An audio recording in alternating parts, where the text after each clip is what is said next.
everyone, welcome back to the channel, and today I have the episode 6 overview of the Bad Batch.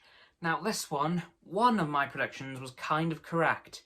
In this episode, we did indeed get to see more of the Bad Batch working for Sid. And in this episode they have had a very specific mission. That mission was to hunt down an old separatist tactical droid. And if you don't know what those are, they are literally the field commanders of the old droid armies. They would literally tell the droids what to do, where to go. Basically, they're commanding officers. And apparently, since the end of the war, those droids have become very valuable for some reason. Not too sure why. So, the Bad Batch is sent on a very simple mission.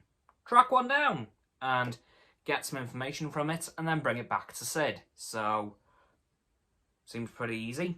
Let's go do it. So then the Bad Batch fly off to this planet where they found this old separatist decommissioning base, and they have discovered something. There is only one tactical droid left. The rest have been destroyed. So they need to make sure they don't screw this up, otherwise that's their one chance of getting one completely gone. So what do? They go and retrieve it. They have Wrecker tried to hunt down the thing, but there's a few things they do, but not before this happens. Two other thugs show up, as they are also trying to steal the tactical droid. And, in a surprise twist of events, it's Rafa and Trace Martez from the Clone Wars. Now, if you don't remember those two, I can't blame you.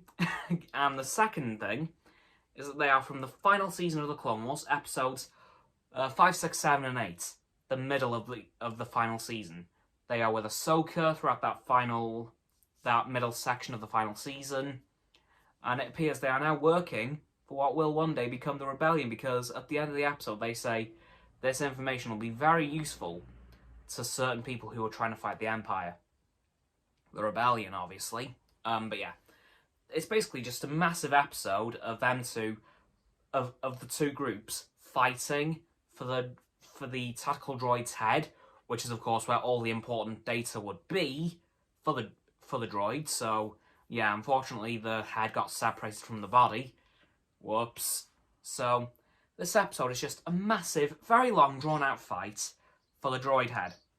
It's mainly Omega versus Trace and Hunter versus Rafa. And Wrecker scared me, because he got bumped in the head again. And this time, he actually said, "Good soldiers follow orders." But then he shook his head and he was absolutely fine. So, I'm a little bit worried about him, but also not. I'm hoping that is it, but if it isn't it, oh boy, we're going to have trouble.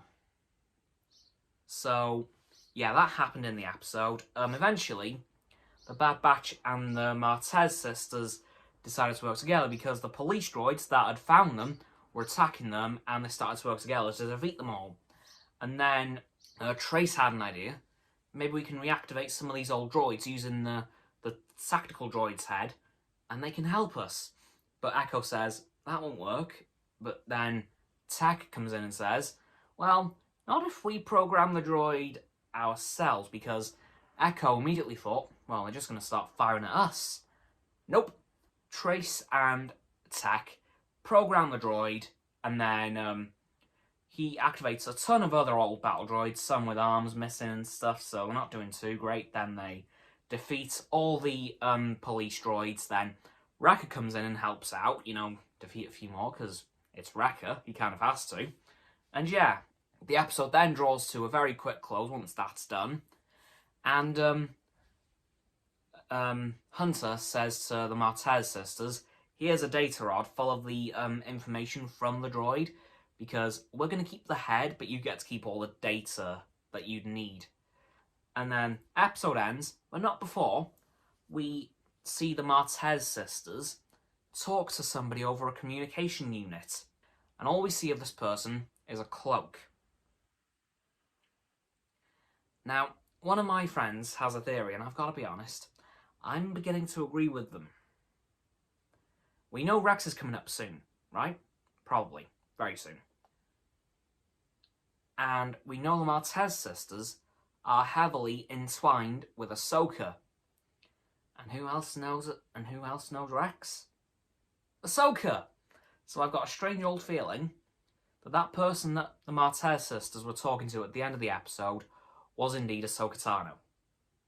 Because it appears that Dave Filoni physically can't bring himself to make a show without putting Ahsoka in somewhere, provided Ahsoka's not dead by that time. Looks at Resistance.